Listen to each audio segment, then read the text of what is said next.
In this lesson, we'll explore the Optirough toolpath as an efficient way of removing a lot of material so we can work towards finishing this part.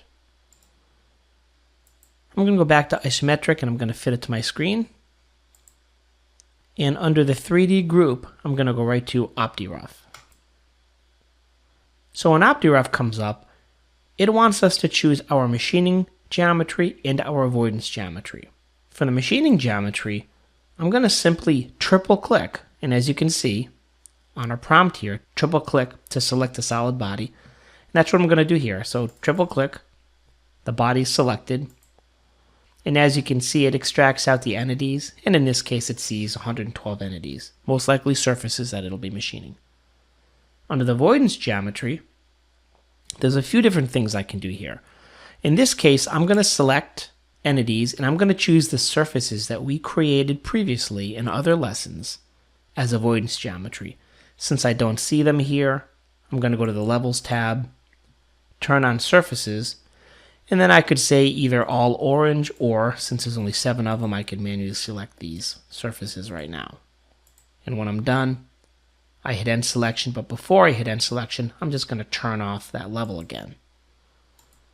And as you can see, avoidance 7. I'm going to stay away from the avoidance geometry by 0, and I'm going to stay away from machining geometry by 50 thousandths, because I'm going to come back later on and finish these off. I mentioned we didn't have to choose avoidance geometry because we have other options that you'll see later on. For now, just realize we're avoiding the surfaces that we created. And we created those previously specifically so we could select those and use them as avoidance regions. Because that way the tool's not going to work its way in here and work its way in these areas. Under the toolpath control, I'm going to choose a boundary chain. I'm going to select one, and in this case, it's on level 10 that we created previously, called wireframe. And notice it's not letting me select it because our chaining is currently set to solid, so let's go back to wireframe and we can select it, and then we'll turn it off. So there's our one boundary chain. So this option here, skip pockets, we can choose skip pockets and tell it to skip all, and it will avoid many of these pockets. So the combination of skip pockets and those surfaces that we created to restrict the tool from going into those areas, between the two of these, we're going to have a pretty efficient toolpath here. We can also choose how we're going to respect the containment boundary. We're going to come in from the outside, and we're going to compensate to the center. Under the tool, I'm going to choose this 1/2 inch chatter-free ISCAR tool, and we're going to call this Optirough. And again, this comes out in our G code. So it's very easy to find the section of the code if you're looking for that Optirough toolpath. Now, since this is an ISCAR tool, I can turn on ISCAR HEM, and this gives us the ability of using the data in the tool to have a very fine-tuned feed versus speed scenario.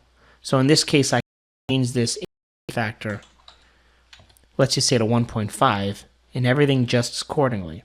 You'll also notice that you have restrictions on what step over you can choose.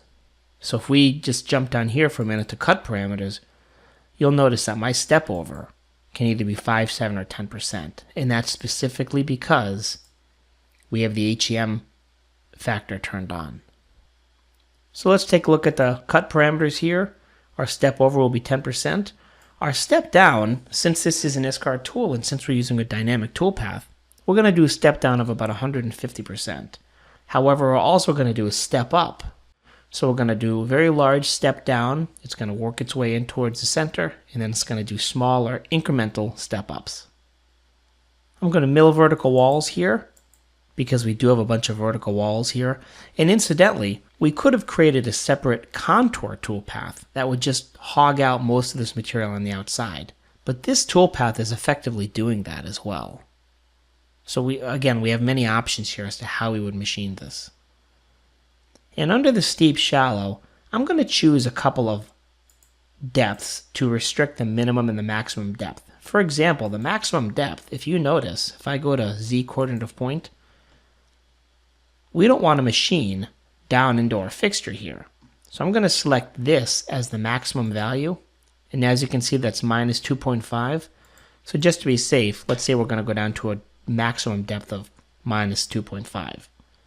In the minimum depth, if you recall, we already faced off the top of this part. And this face is perfectly flat now. So if we select this value, and you see it's at 0.07, let's just say the minimum depth is minus 0.08.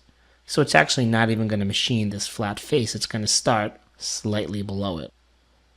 And under linking parameters, let's adjust our retract, and we'll make this a minimum distance. However, I'm going to output a feed move here, and this is safe. Depending on some of your machines, you may want to do this as it may not know how to handle that retract. Let's click OK, and this will be a good time to explore the multi-threading manager. So as you can see, this toolpath is currently processing. If I go to my toolpaths tab, you can see here it's processing.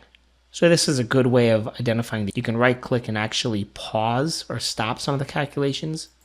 I'm just going to click OK and let it continue while I set this up. And you'll see that this will eventually finish up and the toolpath will be created.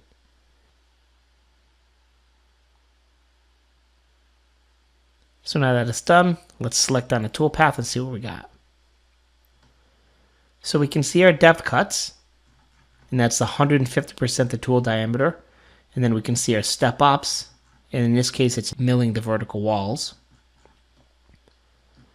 You can also see that we're not machining this top face because we selected the depth and we said go slightly below it. And you can see here we're machining into some of these areas, but because of the containment region, the avoidance regions, and our option to skip pockets, it's not going into some of these pockets that you might expect in the past. So this looks like a really good toolpath. One thing I encourage you to do if you're exploring is to take the toolpath and copy it.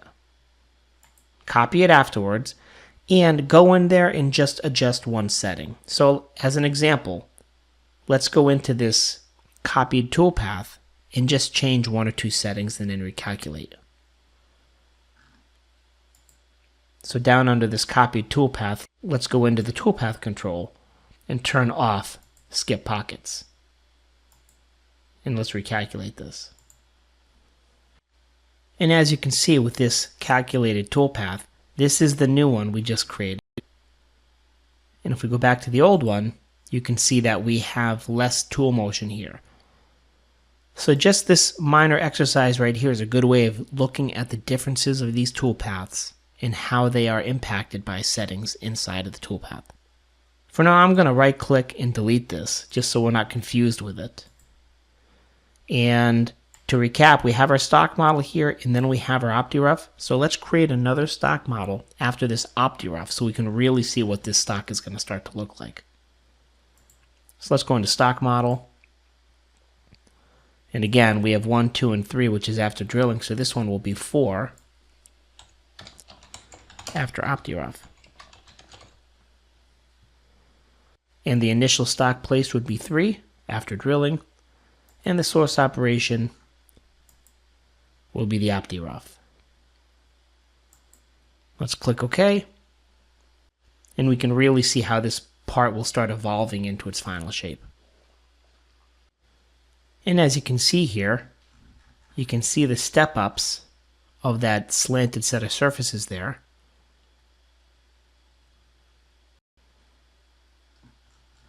And you can see the areas that we did not go into based on the skip pockets.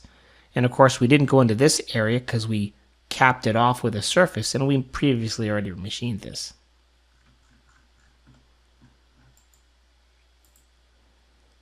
In the next lesson, we'll explore the Optirough toolpath, so we can use that same toolpath technology and really clean up this model.